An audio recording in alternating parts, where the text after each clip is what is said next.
Gratos ao Senhor Jesus Cristo por tudo aquilo que o Senhor tem realizado na nossa vida esse ano de 2022. Estamos nos aproximando do final de mais um ano. O Espírito Santo falou comigo recentemente que mais eu tenho para agradecer do que para pedir. E você também, cadê aquele que tem mais para agradecer do que para pedir? Bendito seja o Senhor Jesus por todas as maravilhas que Ele tem realizado na nossa vida e na vida dos nossos familiares. Que bom estarmos aqui para poder prestarmos mais um culto de adoração ao Senhor. Reconheço que o Espírito Santo tem falado muito aos nossos corações, relacionado à vida eterna, né? Louvores profundos, falando sobre a vinda de Jesus. Bom seria, né? Se em todos os cultos, ou na maioria dos cultos de adoração ao Senhor Jesus Cristo, Deus pudesse sempre encontrar liberdade nos vasos para continuar falando: Maranata, Maranata, ora vem, Senhor Jesus. Você que trouxe a sua Bíblia, por gentileza, você vai abrir a sua Bíblia no Novo Testamento. Timóteo, segunda carta do apóstolo Paulo ao jovem pastor Timóteo. Timóteo capítulo 4, a partir do versículo 6. Grandes coisas tem feito o Senhor por nós e por isso estamos alegres. 2 Timóteo capítulo 4, a partir do versículo 6. Todos os irmãos encontraram? Está escrito assim o texto bíblico: porque eu já estou sendo oferecido por aspersão de sacrifício e o tempo da minha partida está próximo. Combati o bom combate, acabei a carreira, guardei a fé. Desde agora a coroa da justiça me está guardada, a qual o Senhor, justo juiz, me dará naquele dia, e não somente a mim, mas também a todos que amarem a sua vinda. Procura vir ter comigo depressa, porque Demas me desamparou, amando o presente século, e foi para Tessalônica. Crescente para Galácia, Tito para Dalmácia. Só Lucas está comigo. Toma Marcos e traze-o contigo, porque me é muito útil para o ministério. Podeis assentar, amada igreja, engrandecendo o Cordeiro de Deus que tira o pecado do mundo. Oh, glória a Deus! Senhor Jesus, revela ao meu coração essa palavra para estar ministrando essa noite para a amada igreja. E eu também preciso dessa palavra. E reconheço, né, pastor? A princípio o Espírito Santo fala sempre, primeiramente com o mensageiro, para depois ele estar falando com a igreja. De uma geral, o Senhor está sempre falando conosco. E o Senhor colocou em meu coração meditarmos nessa palavra aqui, contida na segunda carta do apóstolo Paulo a Timóteo. Nós somos sabedores, amada igreja, que o apóstolo Paulo foi um homem escolhido pelo Senhor para revolucionar o seu tempo, revolucionar a sua geração, revolucionar a sua época. Nós somos sabedores que no coração de Deus existia o propósito de oferecer salvação não somente aos judeus, mas também aos gentios, não somente aos israelitas, mas também a toda a humanidade. Infelizmente, os judeus, eles se consideravam um povo egoísta e acreditavam que a salvação era destinada somente a eles. Mas Deus usou vários profetas no Antigo Testamento para profetizar a vinda de Jesus. Deus usou vários profetas no Antigo Testamento para falar sobre a vinda do Messias.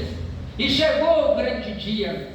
E a palavra de Deus nos revela que na plenitude dos tempos aparece o Senhor Jesus Cristo. Não apareceu por acaso, não apareceu por coincidência. Deus usou vários profetas. Deus usou o profeta Miqueias para profetizar que ele iria nascer em Belém. Deus usou o profeta Isaías, que é considerado o profeta que mais profetizou sobre a vida de Jesus, para falar sobre a vinda dele. Mas era necessário Deus levantar alguém, visto que entre os 12 apóstolos, visto que entre os apóstolos, todos eles acreditavam a princípio que a salvação estava destinada apenas aos judeus. E a palavra de Deus nos revela em Atos dos Apóstolos, capítulo 9, a partir do versículo 1, que um homem conhecido como Saulo de Tarso, se revoltando ali contra os cristãos, porque eles acreditavam que o cristianismo não passava de uma seita que brigava contra a lei de Moisés. E diz a Bíblia que Saulo de Tarso foi para Damasco para prender os cristãos. E os irmãos conhecem a história, porque os irmãos, creio eu, que amam a palavra de Deus, meditam na palavra de Deus, amam a palavra de Deus. E dessa forma tem textos bíblicos que não existe necessidade de ir tão a fundo, e que os irmãos assim recordam aquilo que o Senhor quer falar quando fala da convenção do apóstolo Paulo. Paulo indo para Damasco, cai do cavalo, tem uma experiência sobrenatural com Deus, fica 3 dias em jejum, 3 dias sem comer, 3 dias sem beber, 3 dias cego, e muitas das vezes só através da situação contrária é que o cristão é levado então a ter um momento de consagração com Deus. E a Bíblia fala que os discípulos não reconheceram Paulo como uma nova criatura, ou como um discípulo, ou como um pastor, ou alguém que estava sendo formado por Deus para pregar a palavra.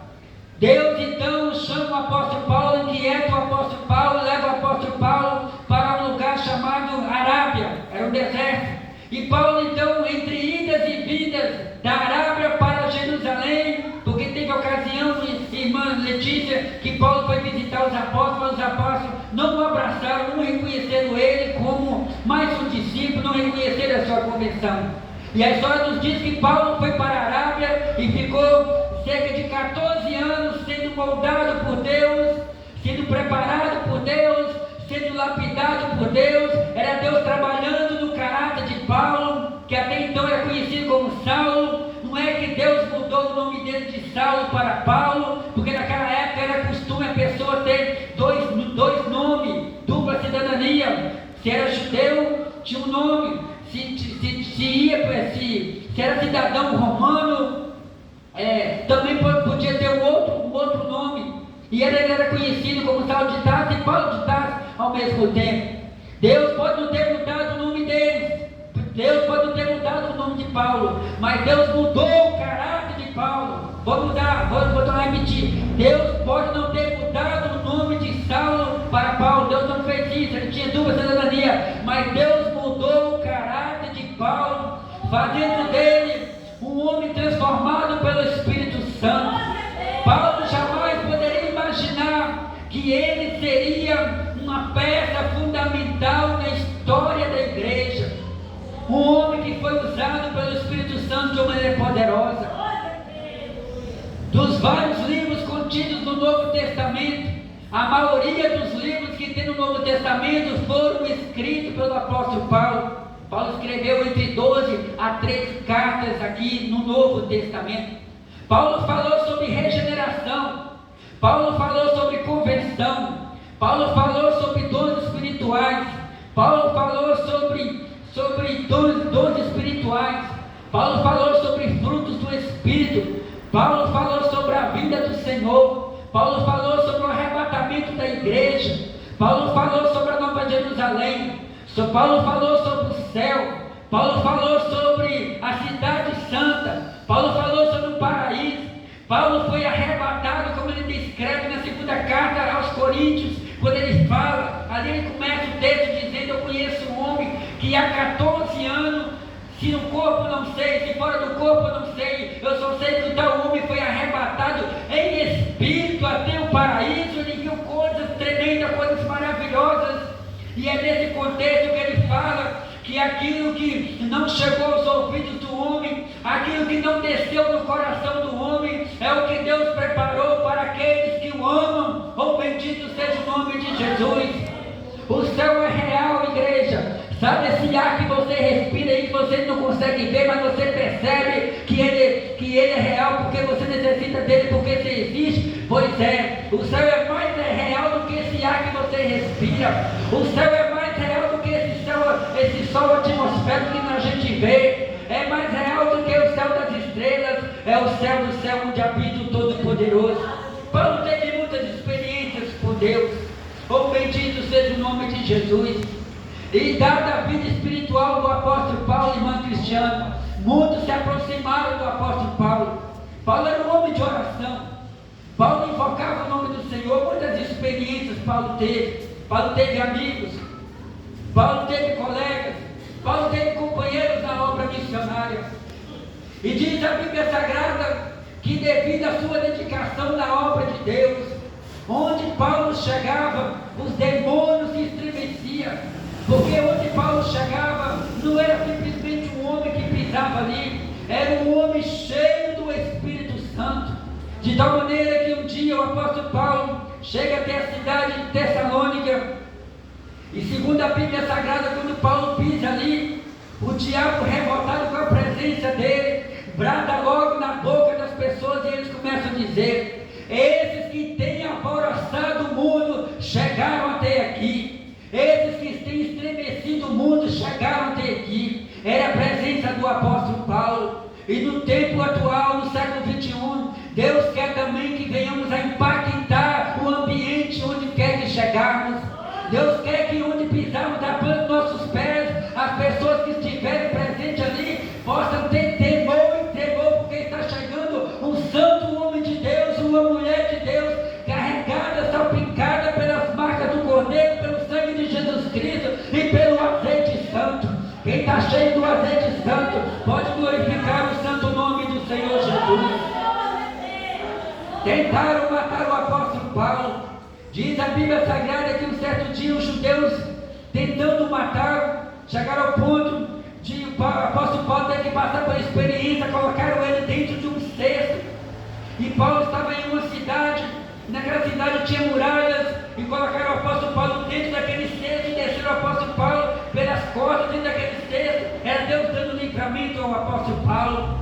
Diz a Bíblia que um certo dia o apóstolo Paulo chegou na região conhecida como Macedônia. Estava ele e o seu companheiro Silas. Oh, bendito seja o nome de Jesus.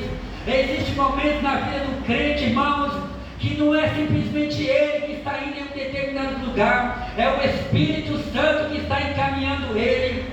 Não é simplesmente ele que faz um plano: eu vou viajar, vou ver meus parentes, vou ver meus amigos. Muitas das vezes é Deus que está por detrás daquele projeto, porque Deus quer realizar uma grande obra. Diz a Bíblia que Paulo e Silas chegaram na região da Macedônia, e ao chegarem ali, diz a Bíblia Sagrada que eles ganharam uma alma para Jesus ali, uma mulher que estava endemoniada. Aquela mulher foi liberta, e eles não entenderam, prenderam Paulo e Silas, lançaram Paulo e Silas na prisão. Paulo e Silas levaram chicotadas, Paulo e Silas acorrentaram eles ali no tronco, numa coluna, deram chicotadas, mandaram os soldados prender eles, mas Deus tinha um propósito naquela prisão. Deus tinha um propósito ainda de Paulo e Silas naquela região. Tinha alguém ali que precisava ser salvo, tinha alguém ali que precisava ouvir a palavra. Quem era, irmão de Wilson? Era o carcereiro que estava ali de plantão naquele dia.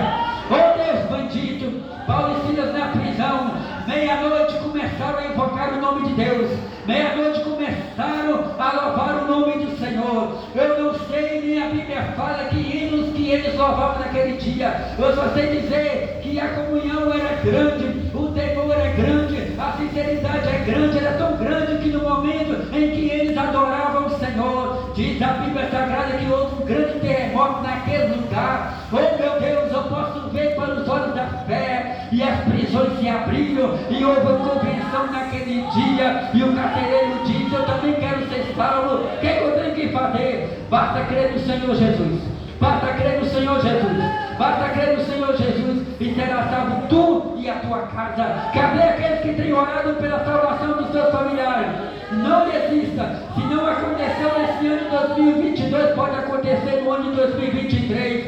Creia nas promessas do Senhor nosso Deus. Oh Deus bendito. E o apóstolo Paulo enfrentou prisões. O apóstolo Paulo enfrentou oposições. O apóstolo Paulo teve amigos, mas também teve inimigos. O apóstolo Paulo teve colegas, mas teve amigos verdadeiros. E diz a Bíblia Sagrada que em meio às prisões do apóstolo Paulo, ele chega então a se deparar e a enfrentar a sua última prisão. Entre várias cartas, 2 a 3 cartas que Paulo escreveu, aqui nós estamos diante daquela que é considerada a última carta do apóstolo Paulo. Porque nós acreditamos, não somente por causa da carta, mas também existiam os filhos na fé dos apóstolos. E os filhos na fé dos apóstolos transmitiram aqueles que são chamados de pais da igreja. E assim os historiadores, os escritores, a maioria concorda que essa carta foi a última carta do apóstolo Paulo. Paulo estava na prisão. Agora não me recordo em qual ano que Paulo estava na prisão. Mas foi antes do ano 100 a.C. E diz a Bíblia Sagrada que Paulo ali na prisão, ele decide então escrever a sua carta ao seu amigo, ao jovem pastor Timóteo. Paulo escreveu várias cartas quando estava na prisão. Uma das mais conhecidas é a carta aos Efésios, conhecida como uma carta poderosa. Paulo estava na prisão. Segundo os historiadores, que estava reinando ali em Roma, era um imperador chamado Nero, que foi considerado um dos maiores perseguidores da igreja. E Paulo então escreve essa carta de despedida a Timóteo. E Paulo então começa dizendo: porque já estou sendo oferecido por aspersão de sacrifício, e o tempo da minha partida está próximo. Irmãos, eu me alegro quando chega no versículo 7, quando Paulo diz: combati o bom combate, acabei a carreira e guardei a fé. Você já imaginou quantos combates Paulo enfrentou? Você já imaginou quantas feras o apóstolo Paulo enfrentou? Você já imaginou quantos demônios Paulo enfrentou? Prisões, era o diabo tentando calar a boca do apóstolo Paulo, era o diabo tentando parar com a obra missionária. Mas Paulo, nesse momento de prisão, ele poderia muito bem lamentar, ele poderia muito bem dizer: maldito foi a hora que eu lancei minha mão no arado. Paulo poderia muito bem dizer: maldita foi a hora que eu deixei pai, deixei mãe, deixei irmão, deixei parente, deixei a minha profissão de fazedor de tendas para viver de tempo integral para a obra de Deus, porque ele é fazedor de tenda, e numa hora ele fazia a obra de Deus, e no momento que não estava fazendo a obra de Deus, estava fazendo tendas, mas existia momento em que ele se entregava de copiar a obra de Deus. Talvez naquele momento de dor da prisão, o diabo tenha falado na mente do apóstolo Paulo: será que valeu a pena você até abrir mão de tanta coisa para estar aqui nesse momento, nessa prisão? Tamanho sofrimento por alguém, pelo seu Deus. Onde está o seu Deus? Será que valeu a pena você ter renunciado tantas coisas? Porque se existe alguém que renunciou a tudo que tinha por causa de Cristo, o apóstolo Paulo foi um dos principais. Paulo, escrevendo uma certa vez, ele diz: eu era considerado uma das colunas do farisaísmo, ou do grupo dos fariseus. Eu estudei aos pés de Gamaliel, que era um dos principais professores daquela época. Paulo falava vários idiomas. Paulo tinha tudo bom e do melhor, mas Paulo abandonou isso tudo a ponto de dizer: eu considero tudo isso como esterco, como algo inútil, por amor ao Evangelho, por amor a Cristo. E é que Paulo diz: eu combati o bom combate. Irmãos, amar a Cristo não é um mau combate. Servir a Cristo não é um mau combate. Renunciar às coisas desse mundo por causa de Cristo não é um bom combate, é um bom combate. Repita comigo: é um bom combate. É um bom combate, é um bom combate. Oh Deus maravilhoso! E o que é que estava reservado para o apóstolo Paulo? A coroa da vida eterna. Oh Deus bendito.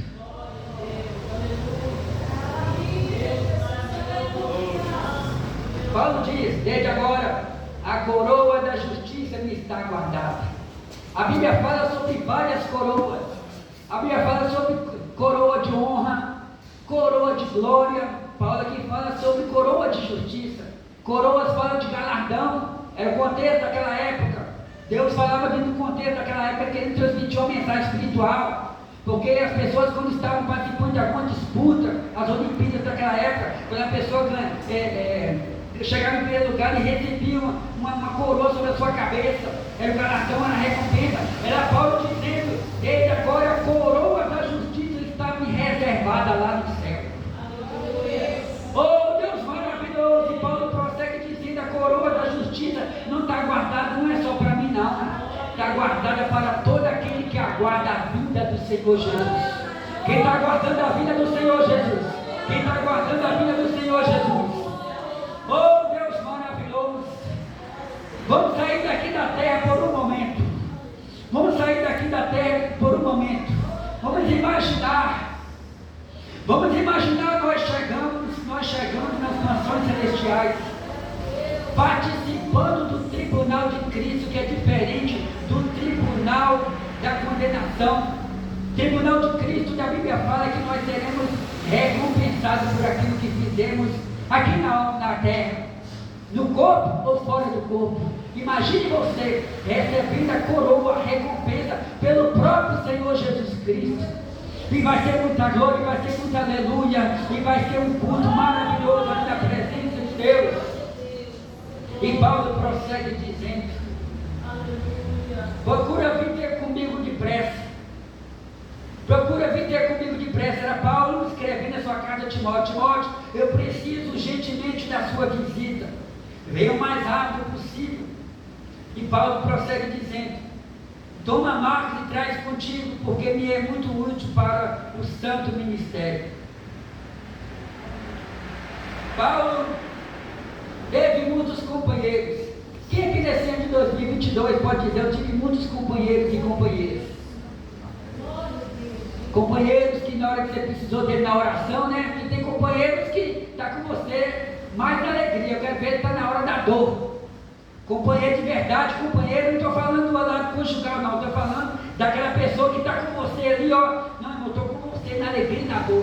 Vou gemer com você, vou orar com você, vou me alegrar com você. Para quando você receber as bênçãos, também ter condição de compartilhar, ou você compartilhar comigo. E nós juntos oferecemos um culto de gratidão a Deus.